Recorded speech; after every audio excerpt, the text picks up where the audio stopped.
Selamat pagi, sekilas informasi hari ini. Editorial kali ini membahas Blok M dalam pusaran gentrifikasi dari Gultik ke Sushi. Dulu Blok M terkenal dengan jajanan kaki lima khas Betawi, dari Gultik sampai soto yang legendaris. Sekarang berubah dengan hadirnya sushi, ramen, dan kafe modern.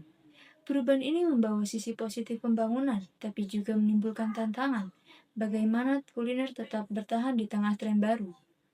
Blok M selama puluhan tahun identik dengan jajanan kaki lima Betawi yang hidup dan ramah. Sejak era 1980-an, tikungan Jalan Mahakam di Blok M dipenuhi puluhan pedagang gulai tikungan atau gultik yang membuka lapak tiap senja.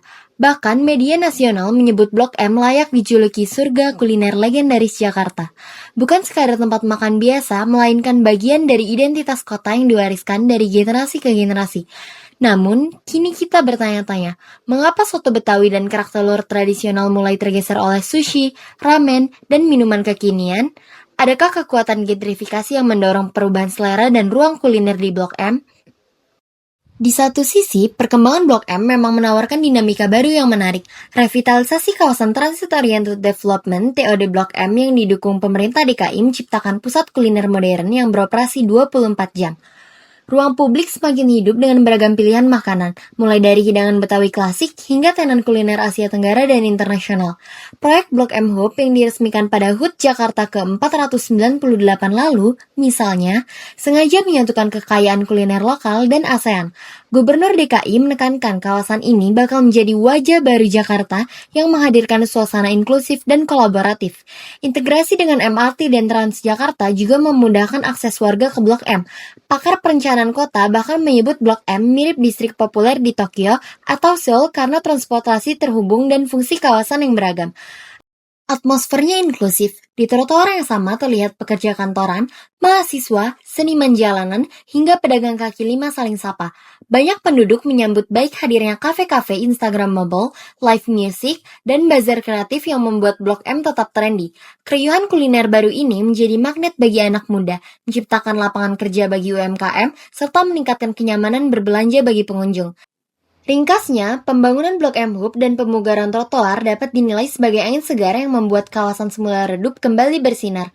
Kota yang layak huni, menurut ahli, adalah kota yang memberi ruang publik nyaman untuk orang-orang berjalan-jalan dan berinteraksi. Dengan lokasi strategis serta konsep baru yang dinamis, Blok M berpotensi menjadi contoh distrik Jakarta modern yang hidup sepanjang hari. Anehnya, di tengah optimisme ini pun muncul pertanyaan, apakah semua warga lokal ikut mendapatkan manfaatnya? Di sisi lain, wajah baru Blok M ternyata menimbulkan masalah sosial ekonomi bagi penduduk asli dan pedagang kecil.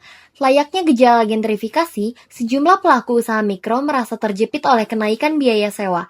Berita terbaru menunjukkan banyak kios di distrik Blok M atau Plaza 2 Blok M tiba-tiba tutup. Seorang penjual makanan ringan mengaku hanya mendengar isu sewa naik tanpa tahu detailnya. Saya dengar memang ada kenaikan harga sewa, tapi tidak tahu berapa kenaikannya karena saya cuma pekerja, tuturnya bingung. Keluhan serupa terlontar dari pedagang lain yang menyebut kenaikan sepihak mencapai puluhan juta rupiah per bulan. Contoh ekstrimnya adalah kisah nasi mata Blok M, pelopor kuliner kekinian di kawasan itu. Sang pemilik mengungkapkan tiba-tiba tagihan sewa melonjak tak wajar. Awalnya 2 juta rupiah per bulan per kios, tiba-tiba menjadi 15 juta rupiah. Dalam unggahan video viral, ia menulis, 15 juta per bulan untuk kios yang kalau hujan kebanjiran daun bau sampah kayaknya nggak wajar. Pada akhirnya, ia dan puluhan UMKM lain memutuskan angkat kaki dan pindah, karena merasa direcoki. Harga sewa yang naik dengan keputusan sepihak yang mencekik kita para UMKM. Fenomena serupa dilaporkan di media. Kios-kios makanan yang semula ramai kini berderet tutup, meninggalkan suasana yang sunyi, sepi di distrik Blok M. Secara konseptual, kondisi ini persis seperti gentrifikasi yang dijelaskan sosiolog. Imigrasi kelas menengah ke kawasan kumuh yang baru diperbarui membuat penduduk asli terdesak. Sebelum tergentrifikasi, Blok M dihuni terutama kelas ekonomi rendah, pedagang kaki lima, dan warung rakyat. Namun ketika area ini menjadi pusat kuliner baru yang trending, arus pendatang dan modal besar masuk, memaksa sebagian kecil ini keluar. Ekonomi hidup meningkat biaya sewa dan ongkos, sementara aktivitas komersial beralih ke produk mahal. Alhasil, warisan kuliner yang semula merakyat kini terancam punah. Soto Betawi dan kerak telur yang dulu mudah ditemui gerobak kaki lima bisa tergantikan oleh menu sushi mahal atau kopi kekinian hipster. Sangat ironis, karena meski berlabel modern, proses ini justru mengikis keberagaman budaya. Data pun menyimpan peringatan, Dinas UMKM DKI mencatat malam hari Blok M masih bisa menjual lebih dari 1.000 porsi gultik. Ini menunjukkan betapa eratnya kawasan ini berakar pada kuliner rakyat. Jika para pemilik lapak kecil mundur karena biaya melambung, hilanglah juga jejak rasa Betawi yang bikin generasi lama rindu. Gentrifikasi di wilayah seperti Blok M menyebabkan warga yang tak mampu bersaing terdesak keluar, berlawanan dengan niat awal menjadikan kota lebih inklusif. Fenomena di Blok M menggarisbawahi dilema Jakarta modern, membangun ruang publik yang menarik versus menjaga akar budaya lokal. Ahli perencanaan kota Jungle menekankan pentingnya skala manusia dan interaksi sosial di ruang kota. Ketika Blok M dirancang untuk berjalan kaki dan nongkrong berjam-jam di tempat seperti taman literasi, hal itu mendekati ideal. Namun urban designer Resandi Fahrul mengingatkan, jika fokus terlalu condong pada komersialisasi, risiko gentrifikasi akan muncul, dampaknya akan menggeser komunitas asli. Kata kuncinya adalah keseimbangan. Blok M bisa hidup jika pedagang kaki lima akrab dengan pengunjung, bukan justru digusur oleh pencari untung besar. Dampak jangka panjang hilangnya warisan kuliner tak bisa dianggap remeh. Kuliner Betawi bukan sekadar makanan. Seperti kerak telur yang selalu hadir dalam upacara adat, ia bagian dari identitas Betawi. Budayawan Ridwan Saidi pernah menyatakan kerak telur mewakili karakter orang Betawi, sederhana, hangat, dan penuh rasa. Namun, perubahan gaya hidup menghantui generasi muda yang kini lebih memilih boba, burger, atau sushi. Seorang pedagang kerak telur mengeluh, sekarang lebih banyak yang beli boba atau burger. Kerak telur dianggap kuno, padahal ini warisan budaya. Tanda-tanda ini membuat khawatir jika Blok M berubah terlalu jauh, nilai-nilai sejarah kota ini bisa luntur. Pada akhirnya, transformasi kota seharusnya tidak membuat kita lupa nama-nama kerupuk bawang, gulai ceker, atau nasi uduk langganan warung setempat. Identitas Betawi dan kisah masa lalu masih hidup dalam semangkuk lontong atau sepiring sate di Blok M. Sebagaimana Haji Mamat menutup ceritanya tentang kerak telur.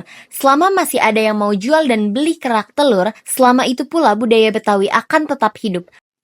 Blok M kini berdiri di persimpangan. Ia bisa menjadi contoh pusat kuliner inklusif atau sekadar etalase kota tanpa jiwa. Agar tidak kehilangan warisan, pemerintah dan masyarakat harus bertindak bersama. Pemprov DKI bisa memperketat pengawasan kenaikan sewa, memberikan subsidi atau regulasi khusus bagi PKL, serta mengalokasikan ruang pasar rakyat di kawasan TOD.